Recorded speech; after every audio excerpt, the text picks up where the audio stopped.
So today we'll be studying about what Fourier cosine and sine integrals. So as we have defined the Fourier cosine and sine series on the half intervals, what were those?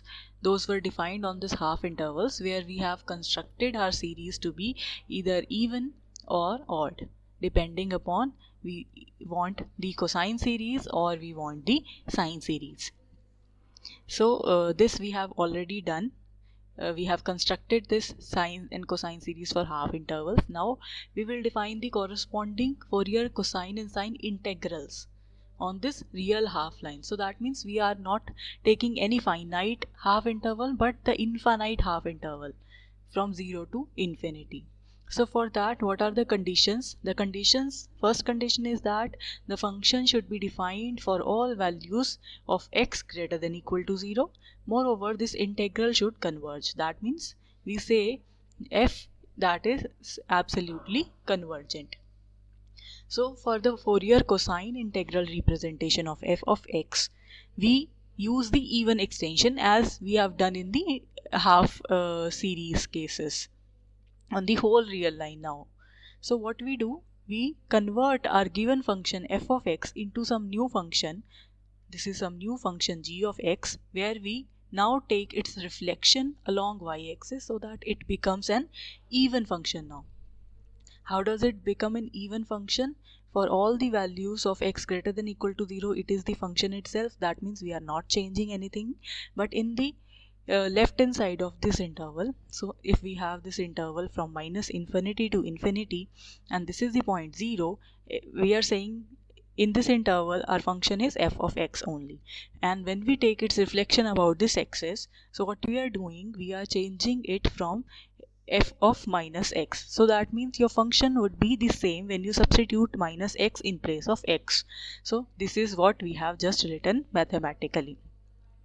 So what we have done, we have created a new function g of x such that it is now an even function. So if this is an even function, so what is the integral formula that we already know? The integral formula earlier it was f of x that is equal to 1 by pi integration from 0 to infinity a omega cos omega x d omega plus integration from 0 to infinity 1 by pi integration from 0 to infinity b omega sine omega x d omega.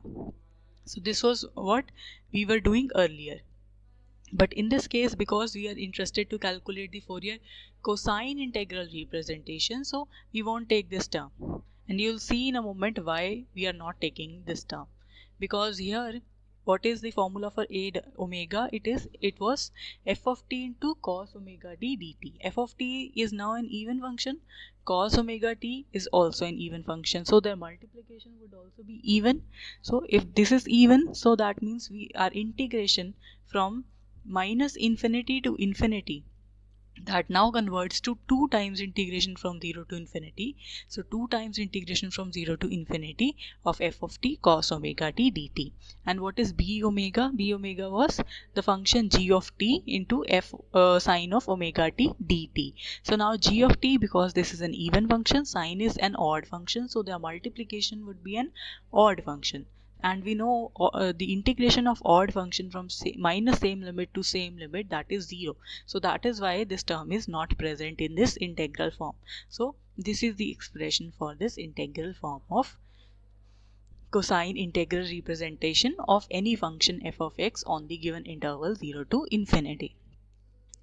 Next, for the Fourier sine integral representation, we will again use the odd extension in place of even extension for the whole real line. So our interval, our function f of x is defined in this interval 0 to infinity.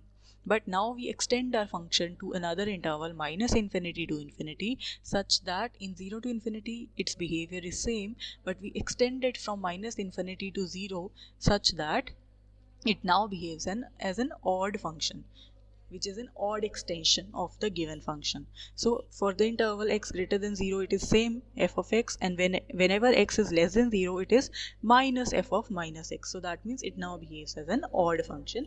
And how we have created this odd function? By taking its reflection about origin. So once we have created this odd function, so now what is a omega? A omega, the formula was integration from minus infinity to infinity g of x cos omega t dt.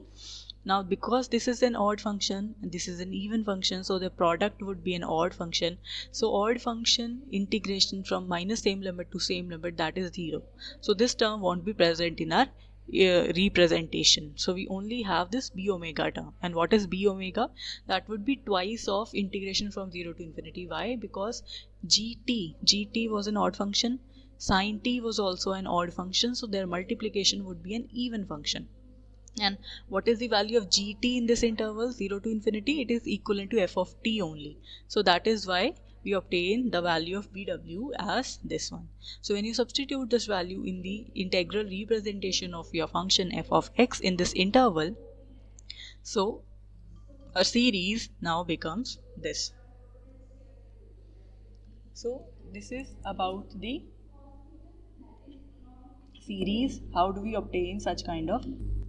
Next is the theorem for convergence. Now we will check how this series will converge. So for this series to converge, we have this following properties. First of all, the function should be piecewise continuous on each interval. Then it should be absolutely convergent on the real axis.